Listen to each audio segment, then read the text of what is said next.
Thank you, Kevin. It's always great to be with Kevin, and really, we are a small group in Albany. Those of us who are trying to fight for the right things, and we have to stick together as much as possible. So I'm happy to also vote with Kevin to protect the people of Westchester as well. I want to thank Chairman Colby for inviting me here today. It's really a tremendous honor to be out here in Westchester. It's a beautiful county, and I know you're all very proud of where you live, and you should be. It really is a beautiful place to be. I also want to acknowledge and congratulate Nick Langworthy, our incoming chairman, and he's going to bring a passion and energy. And I look forward to working with him to not only win my congressional seat, but many more across the state of New York. Shel Farley, I see, is here. I have some friends in the audience. We've got Shel. We have Nan Hayward, I was told, is here. There's Nan, a friend of mine. I see Julie Kinnan, strong Republican women that are here today. Let's give it up for the strong Republican women.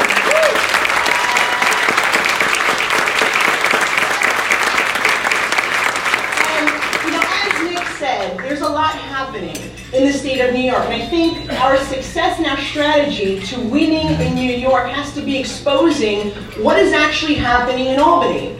You can't necessarily look at the news and say this is accurate, this is what's happening in Albany. You can't necessarily see what some of our colleagues on the other side of the aisle are saying about the bills we're passing both here in Washington and say that this is accurate. So it's important to have ambassadors of truth that will go out there and share with the people of New York what exactly is taking place under one-party rule. And that is what I've tried to do. So those of you that follow me on Facebook, I often go out on my page and I'll tell my side, our side, of what is really taking place in Albany, what is hidden in some of these bills and the budgets that we're passing. And so today I want to talk a little bit about what is really happening in Albany, and hope that you will share that message with your friends, with your families, with your colleagues, so people truly understand how destructive the policies have been under Governor Cuomo and under one-party rule, particularly in this state. See, when we had the majority Republican in the Senate, you had some balance, right? And we used to play bad cop, good cop. So Kevin and I are in the minority in the Assembly, and we would rally and scream and yell and do press conferences and make noise to get attention to a particular issue. And then we'd be able to work with our colleagues in the Senate who, behind the scenes, were negotiating with the governor and the Assembly Democrats to come up with something that at least is a little better, something that's a little more moderate, reasonable, that yes, we're not all happy, but at least we can accept it, and it won't completely destroy the state of New York.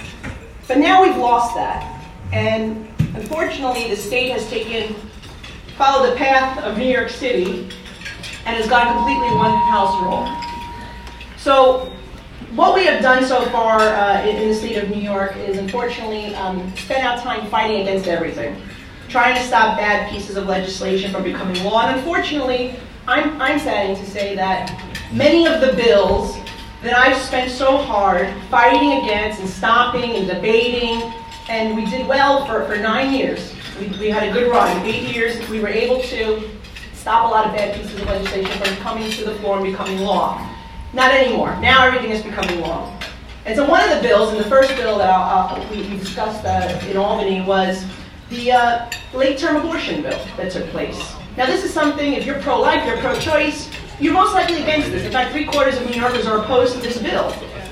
And for a long time, for the last few years, when we were able to stop it, the governor was saying, oh, we're just codifying Roe v. Wade. We're codifying Roe v. Wade. This bill does not codify Roe v. Wade. And it wasn't until the bill actually became law that the media exposed it for what it really is. So again, we don't have partners in the media at the time when we're fighting against these bills to be able to help us get the truth out there. So again, it wasn't until after the bill became law that the media then said the truth about what the bill does, which is it's a late-term expansion into the 9th trimester. Again, pro-life, pro-choice, 3/4 of New Yorkers oppose it. But what the bill does is that even if you are assaulted, if you're a woman, you're pregnant, you're assaulted, you lose your baby now, miscarriage, you can no longer charge that perpetrator with a homicide for the baby. Think about that. So I don't know what the governor's talking about, but as a woman, I can tell you this. If I'm pregnant and I lose my baby to a miscarriage because someone assaulted me, that's not my choice. That's not any woman's choice. And the sad part of it was that it only took a few weeks till after that law was passed to find who our first victim of this was. And unfortunately, it was in Queens, and there's been others. But in Queens, there was a woman who was murdered with a baby. First, you can get a homicide charge for the woman, but not for the baby. And the DA in Queens had to actually repeal that charge, says he can't charge because of this bill that was passed. And that is not serving the people of the state of New York. Then we started taking up the budget. Now, the budget is what's supposed to be what? A fiscal document. You know, we all pay taxes, right? Government collects those taxes, and then they're supposed to spend it on services that actually improve our lives. Like the basic things, right? So you want, transportation, you want the education system, you want healthcare, you want bridges and roads that don't have potholes. These are the things that you expect your government to provide with the taxes that you pay every year. But what does Albany do?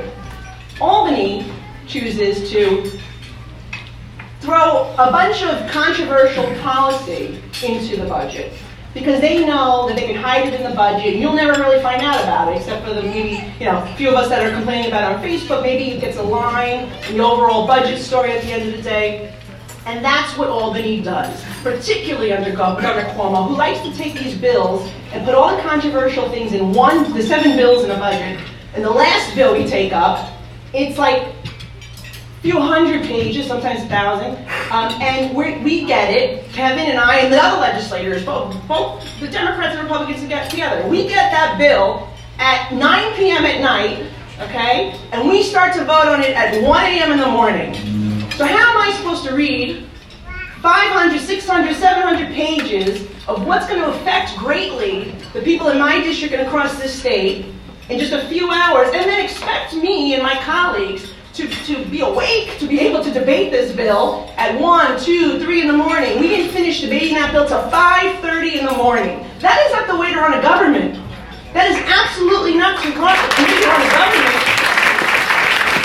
18.5 million people plus across the state. It's getting actually lower, thanks to Governor Cuomo, that population number.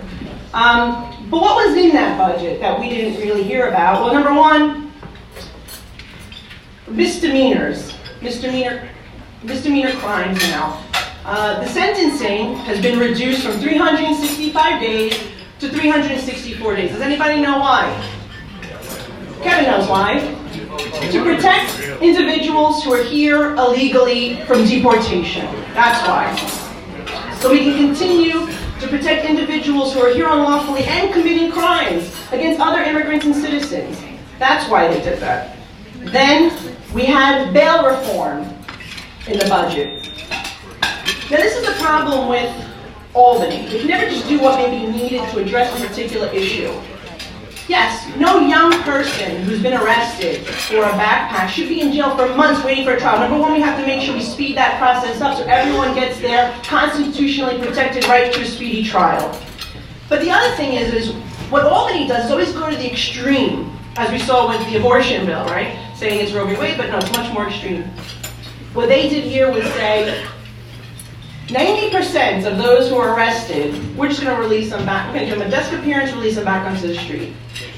Think about this. This even goes so far as to include a woman, a man or a woman, okay, a partner stalks you.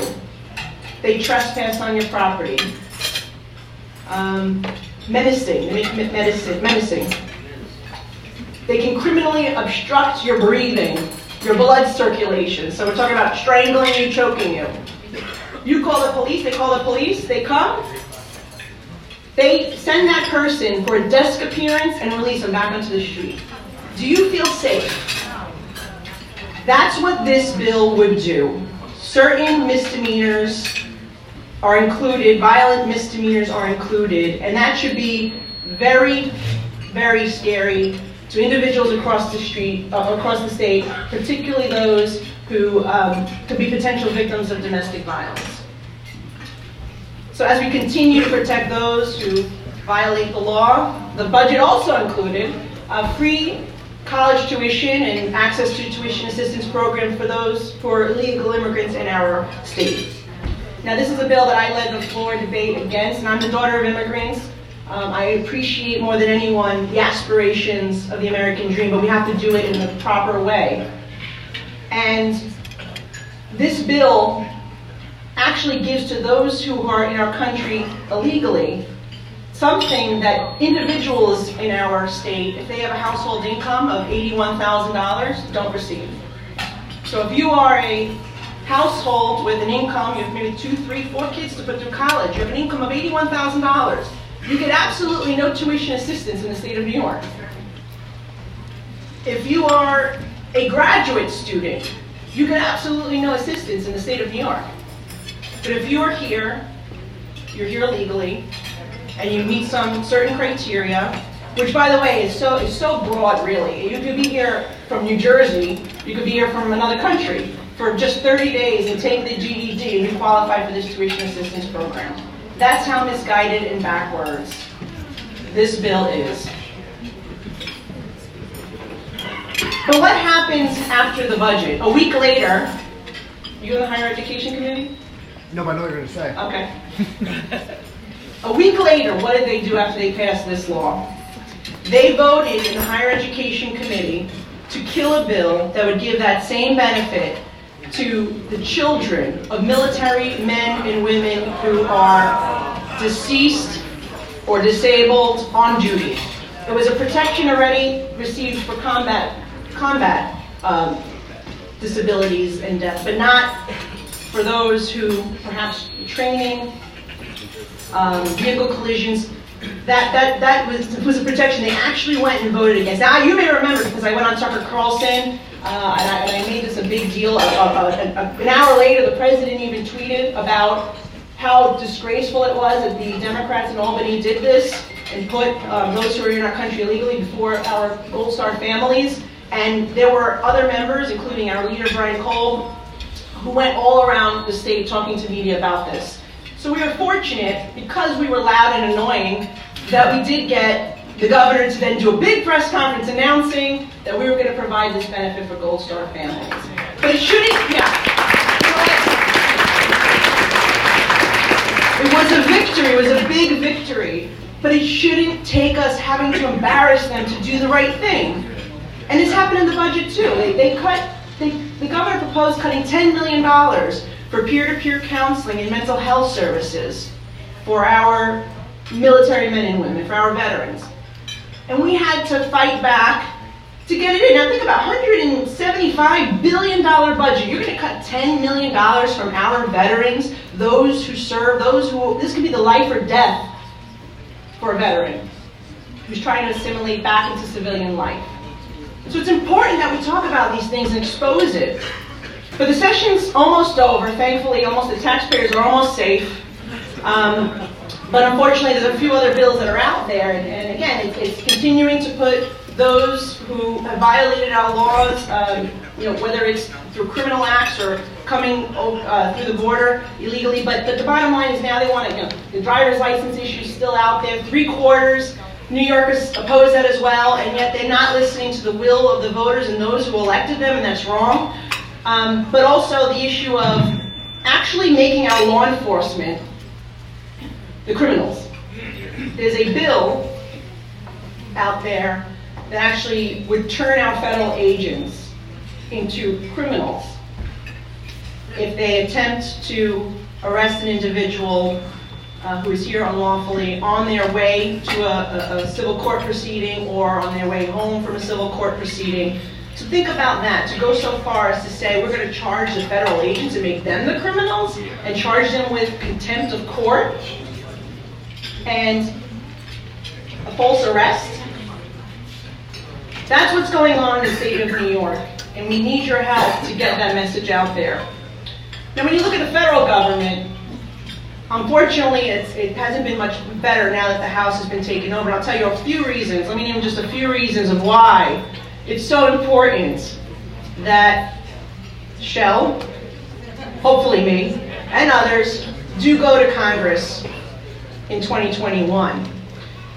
And those reasons: Nancy Pelosi, Alexandria Ocasio-Cortez, Ilhan Omar, Jerry Nadler, and yes, those freshmen, those who are enabling them, like Max Rose, our new congressman on Staten Island.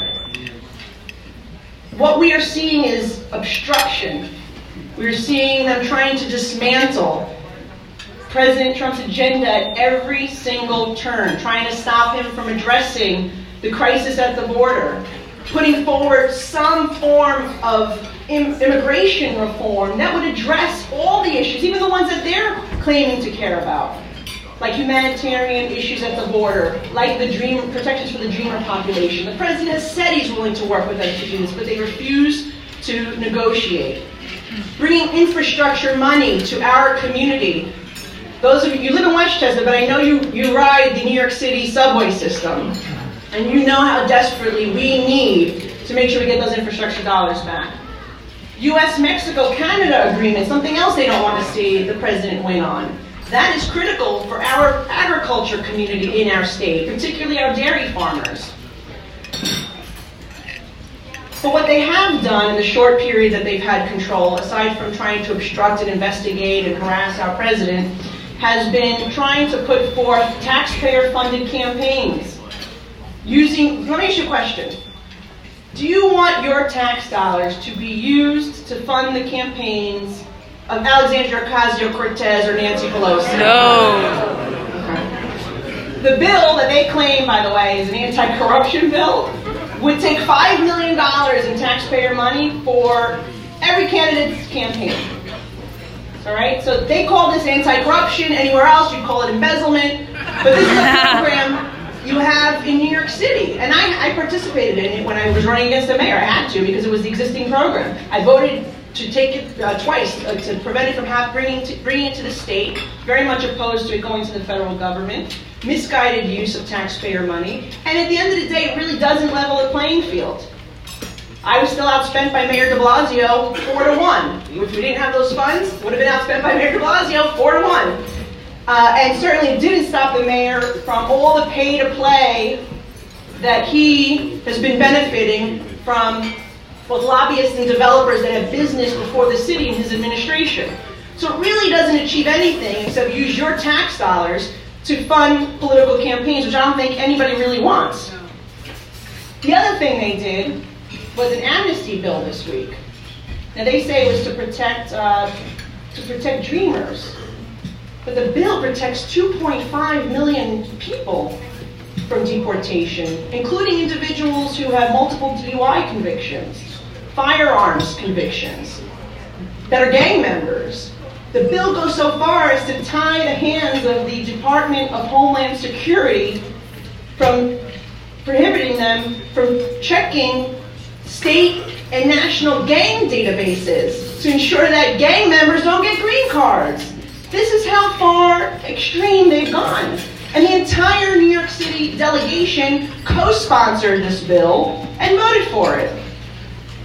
I'm sure your congressman did too, by the way. And the last thing is this move, and it's a scary move, towards socialism that we're seeing in this country. You know, we have members, and I had Congresswoman Liz Cheney. I was very honored to have her headline an event for me in my district earlier this week. And she made the point that, you know, anti-Semitism and socialism have existed in our country. But now it's rising in the ranks of Congress. Now think about that. When you have members who spew anti-Semitic, anti-Israel, anti-American rhetoric, and they're serving in Congress, on the Foreign Affairs Committee, and other important committees that dictate the future of this country. Ocasio-Cortez, anti-capitalist, serving on financial services. Okay? And to me, the daughter of immigrants, my father's from Greece, my mother's from Cuba, I understand what it means, socialism. I didn't learn it sitting in a classroom at Boston University. I learned it by the experiences of my mother, my family,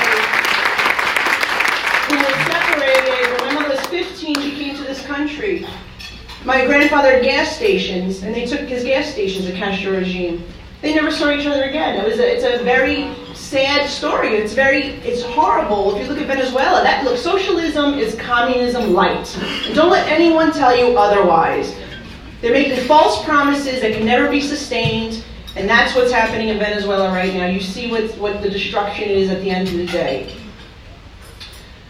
So I'm really excited about working with Nick, about working with Shell, about working with all of you in this room to make a positive change the direction not only of our state, but change the direction of our nation.